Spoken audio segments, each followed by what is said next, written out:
ลาบหมึกจองนี่คือหมึกจองเด้อเนาะผู้ใดเนาะเคยกินเนาะอยู่เมืองลาวเมืองไทยเมืองลาวก็จะได้กินหลายอยู่เมืองลาวเนาะแซมจองก็จะไปเห็ดลาบกิน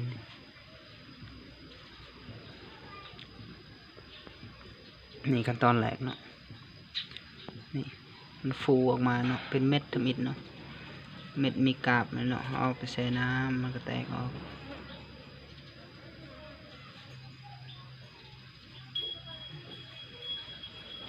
ลายอยู่เนาะเดี๋ยวมันก็ค่อยๆแตกออกแล้วก็เอากาบเปลือกมันออกเนาะแล้วเอาตัวมันเป็นพุยหันเอาไปก้อยกินเนาะ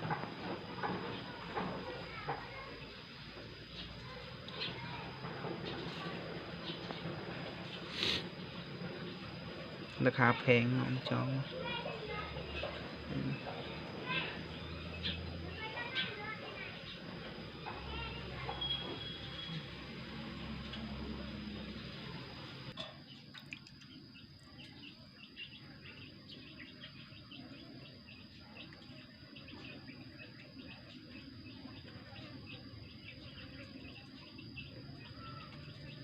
จากเขาแซ่ดนพอประมาณนั้นเนาะ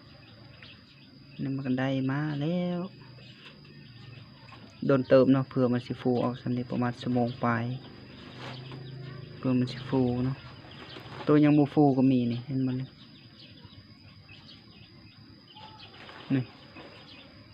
ตัวเม็ดทำอิฐมันเนาะเม็ดน้อยๆเลยทำไมแต่มันฟูออกมาให้มันใหญ่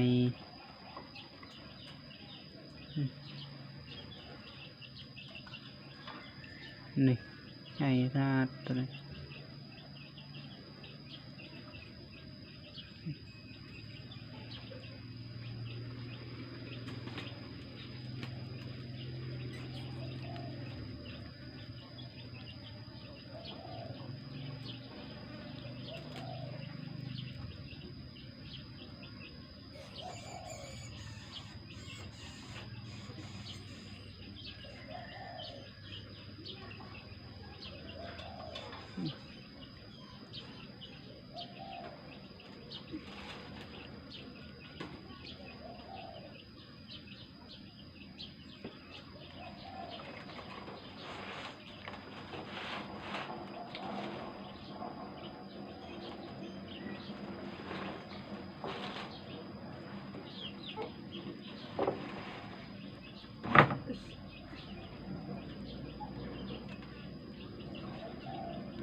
อันนี้มัน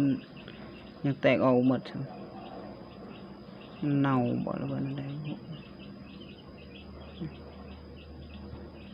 ออกหน่อย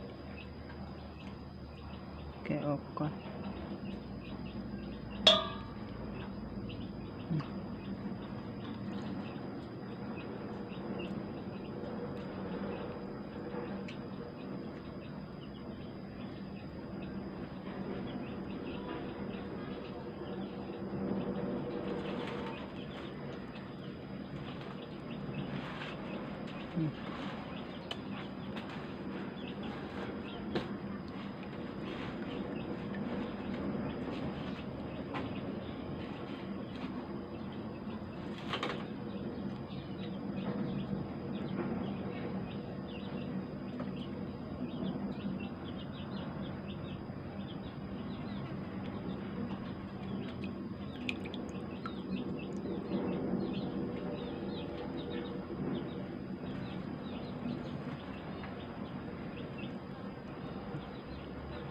ใหญ่ขนาด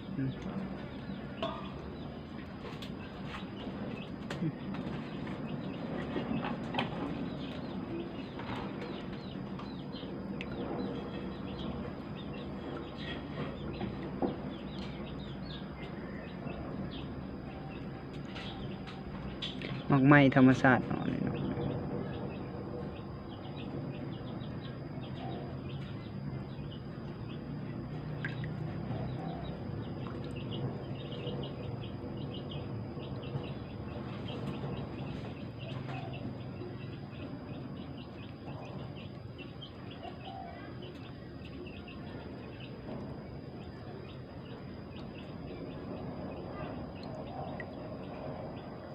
มันยังแตกออกบ่หมด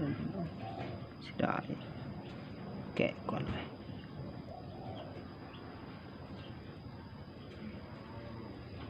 เสียดาย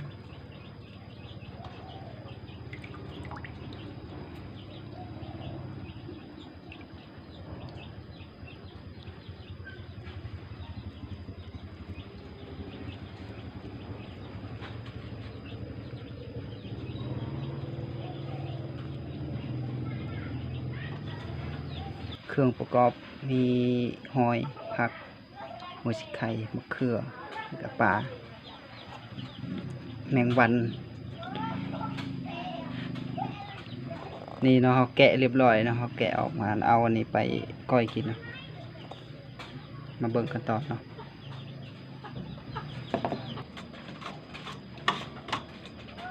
เอาน้ำต้มปลาใส่เนาะปลาเนาะ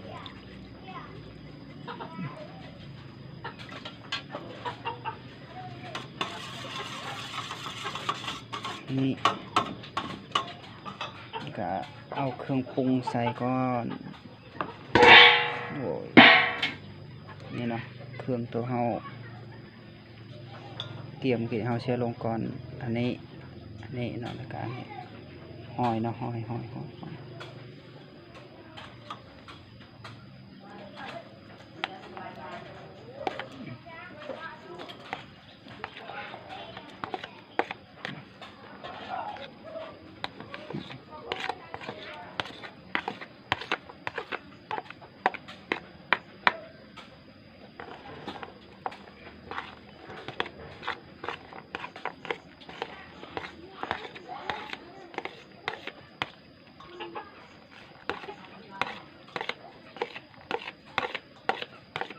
ักหอมใส่น้ำลังเนาะ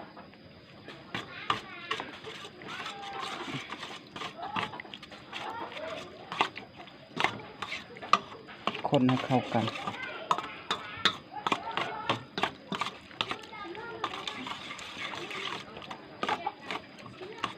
หอยก็น้อยปลาก็น้อยมีแต่แนวหน่อยผสมกัน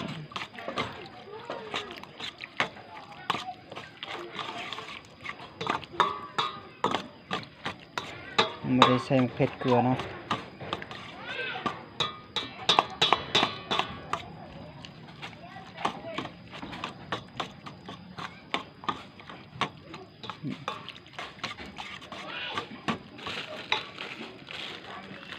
ปรุงมะเผ็ดปรุงเครื่องปรุงเอาเกลือกับตัวนัวมาดู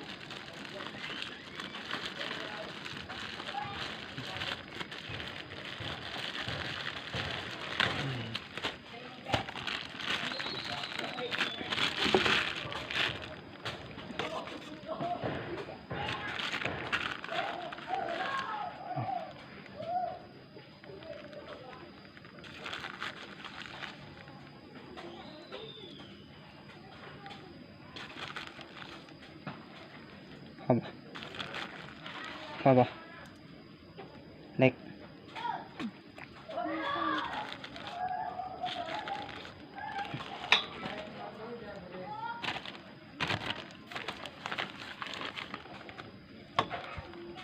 เกลือเนาะ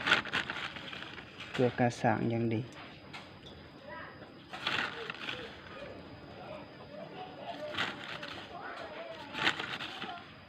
พอก่อนบกพอตื่นนี่เนาะ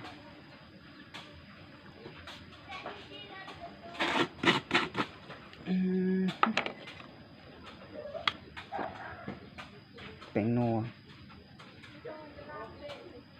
น้ำข้นเหมือนเลย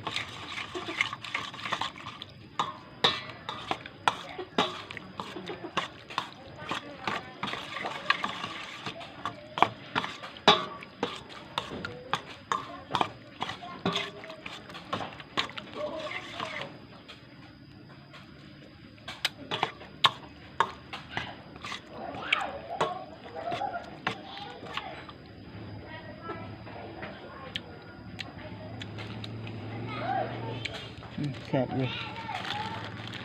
แซ่บอย่างนี้กระเทียมเจียวอ่ะใส่ไปหน่อย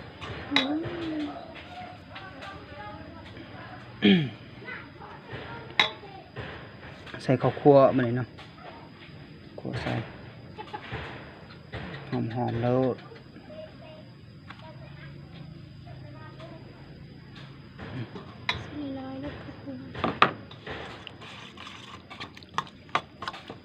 หลับจองใส่ข้าวคั่วไผ่เคยหลับจองนั่นเองเนาะหอมแล้วข้าวคั่วลง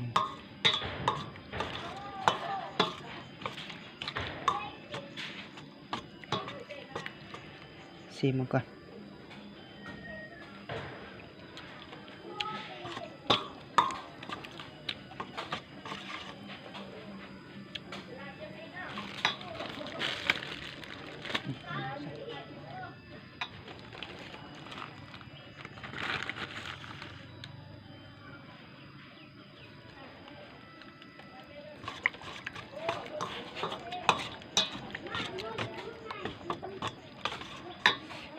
เอาขั้นตอนสุดท้ายผักเอาเนาะปิดท้าย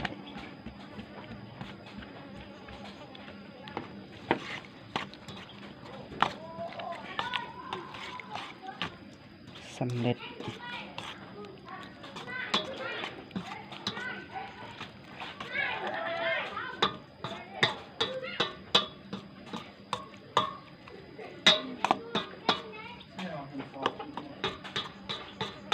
สู้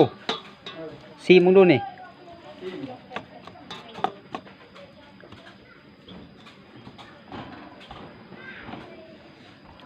ตักเอง เขาเอิ้นยังก่อนนี่ หลับจอง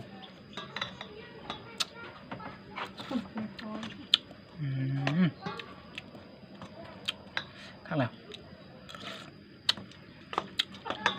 ข้างหลังใช่ไปเลย บุมีแต่อันนั้นน่ะนี่หมกแข็ง บอก